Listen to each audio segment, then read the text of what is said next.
Ma'am Alicia, magandang hapon. Magandang hapon po, sir. Aming pong taus-pusong pagkikiramay. Matagal nang missing yung inyo pong kapatid. Opo. Since when pa ulit? Noong August 7 po, 2025 po. At kailan po natagpuan yung...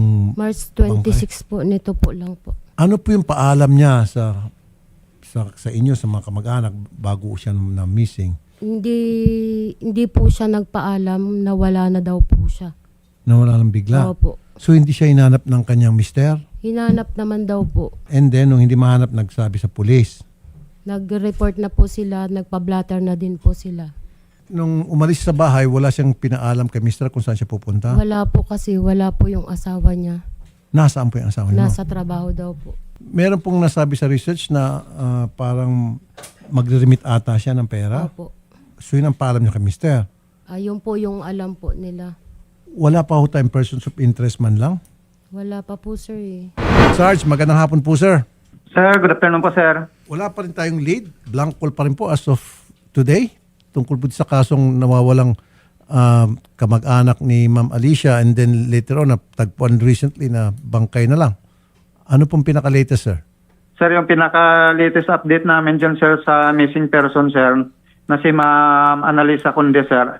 As of this time, sir, ongoing ang follow-up investigation namin, sir, para magkaroon kami ng lead, sir, kung ano talaga ang nangyari. Natagpuan yung bangkay na nakalibing sa likod ng bahay. Yes, sir.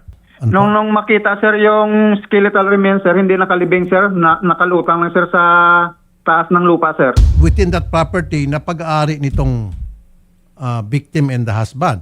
Hindi po, sir. Bali, ibang nagmamayari, sir, ng lupa sa likod ng bahay nila, sir, kung saan nakita yung skeletal remains, sir. Mga more or less 40 meters away, sir, sa likod ng bahay nila, sir. Sino may-ari ng lupa? Yung contractor dyan, sir, taga Victoria City. Yung po ba'y nakausap nyo na? Yung may-ari ng lupa, yung contractor na sinasabi nyo? Yes, sir. Napuntahan namin, sir. Ano pong sabi nung may-ari ng lupa? Nang time na nawala, sir, yung si Ma'am Annalisa, sir, mataas pa yung tubo, sir. Hindi pa na-harvest. Okay. Bali, noong November, sir, nag-harvest na, sir, yung tubo at saka hindi natapos. Ang susunod na harvest, sir, sa ano na, sir, February na. Wala kayong nakuhang impormasyon na makakatulong sa inyong investigasyon doon sa may-ari ng lupa talaga kung tutuusin? Nung nakausap namin, sir, ang contractor, sir, si Edison Canto, sir, at si Stephen Lurae, sir, na may-ari ng lupa, nung mag-harvest time, sir, noong November, sir, at saka noong February, wala naman, sir, silang may nakitang kahit ilang piraso ng mga skeletal remains, sir, na nandun sa kampo, sir. So parang lumilitaw na maring ginawa yung krimen sa ibang lugar and then doon po tinapon or doon inilagay yung bangkay. Parang ganun pong lumilitaw sa inyo pong basis. Yun po, sir, sa inyong inisip. yung iniimbestigahan namin talaga ngayon, sir, kung ano talaga ang nangyari. Iniimbestigahan pa namin, sir. Nagkakandak pa kami ng thorough investigation, sir. Nung umalis siya, I'm sure, dala-dala niya yung cellphone niya. Na-check niyo na po yung cellphone niya, na-recover niyo po yung cellphone niya. Wala, sir. Nasa anak niya, sir. Nasa bunsong anak niya, sir, na si Lisa May Conde, sir. So hawak-hawak mo yung cellphone ng mama mo. Opo, si Papa po ngayon gumagamit. Wala kayong nakita ng mga messages doon sa cellphone? Last na po yung nakita namin doon po sa achieve po niya sa Messenger. Kasi po mahilig po si Mama mag-delete po ng mga message eh. So wala kayong nakuhang message doon na nabasa na pwedeng Meron. makatulong sa police investigation? Meron po kaming nakita. Ano? Meron po may nag-chat po sa kanya na nagtanong, sabi niya, ng Len, gumanon po siya. Eh sumagot po yung mama ko, gumanon po si Mama. Tapos wala na pong reply. Sinin na lang po yung reply ni Mama. Kasi nung time po noon, August 7 po yun po yung pagkawala talaga po ni Mama. Wala pa kayong mga binubura? Wala po, ni isa po, wala po Okay. kaming binura. Pwede nyo bang pahiram yan sa PNP para i-forensic yan? Pwede po. Good. Good. Kasi baka Opo. merong importante information doon na magagamit ng PNP sa kanilang investigasyon. Pwede naman po. Sarge, willing itong anak na ibigay sa inyo, ipasa sa inyo yung cellphone ng kanyang mama at ipaporensik niyo po, tingnan niyo po, baka meron kayong mga makita information doon sa makatulong sa ginagawa niyong investigation. Yes, sir. Mag-coordinate po kami sa cybercrime unit namin, sir, para Okay. ma-subject for forensic examination, sir, yung cellphone ng biktima, sir. Liza May, wala ba kayong babalitaan o tutunagan na kaaway ng mama mo? Wala po. Kasi po yung routine lang po talaga ng mama ko is yung bahay namin, saka po yung batsuyan po namin. Kasi may negosyo po kami yung batsuyan. Yun lang po talaga. Hindi po yung lumalabas ng pag pumunta naman po siya ng bayan, hindi pa po na umaabot ng 2 minuto or 3, bumabalik na po agad yun ng bahay kasi inaalala niya po palagi yung anak ng ate ko po. So, ibig sabihin, wala siya nababanggit sa inyo na meron siyang taong ayaw niya o taong ayaw sa kanya, nagagalit sa kanya, etc. Wala. Wala naman po. Kasi tahimik lang po talaga yan. Hindi naman po yung nagsasabi sa amin kung ano po yung problema niya. Tapos hindi naman po nagsasabi kung may ikinagagalit po siya sa ibang tao. Sir Arman, Sir, magandang hapon.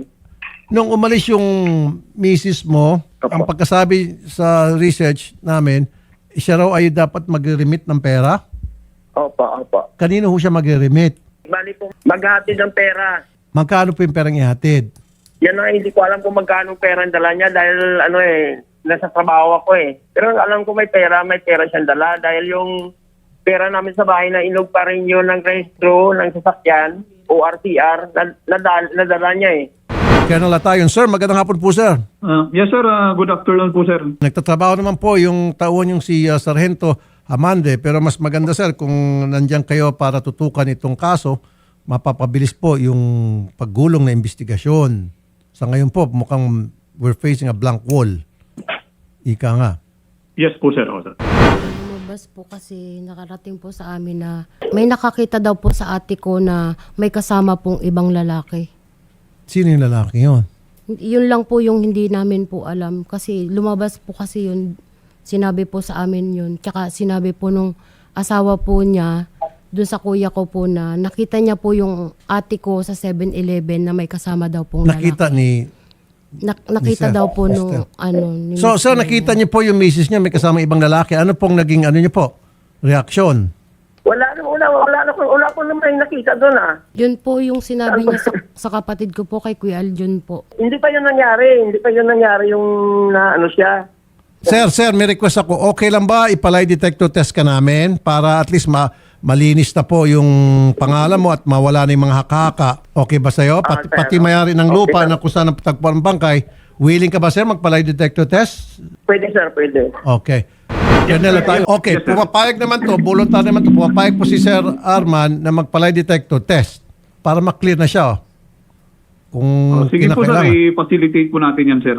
And then, imbestigahan niyo raw po, meron daw pong nakitang lalaki na kasama itong victim sa may 7-Eleven. So, you can start with that investigation kung sino itong lalaki ito. Okay, sir? Colonel? Sige po, sir. Gagawin po natin na imbestigahan po natin yung issue na yun, sir. Okay, sige. And then, babalikan po namin kayo next week. Hopefully, meron po kayong bagong development para sa pamilya ng biktima, pati sa amin. Okay, sige po. Opo, sir. Mag-update po kami, sir. Sige po. Next week. Hopefully, meron tayong bagong development sa kaso. At Opo, sir. maganda naman itong si husband, willing siya magpalay detector test, pati may-ari ng lupa kung saan natagpuan yung bangkay, Opo. pati yung mga tauhan nila doon. So, PNP ng bahala doon, ha? Opo. Salamat po, ma'am. Paano tayo? Thank you.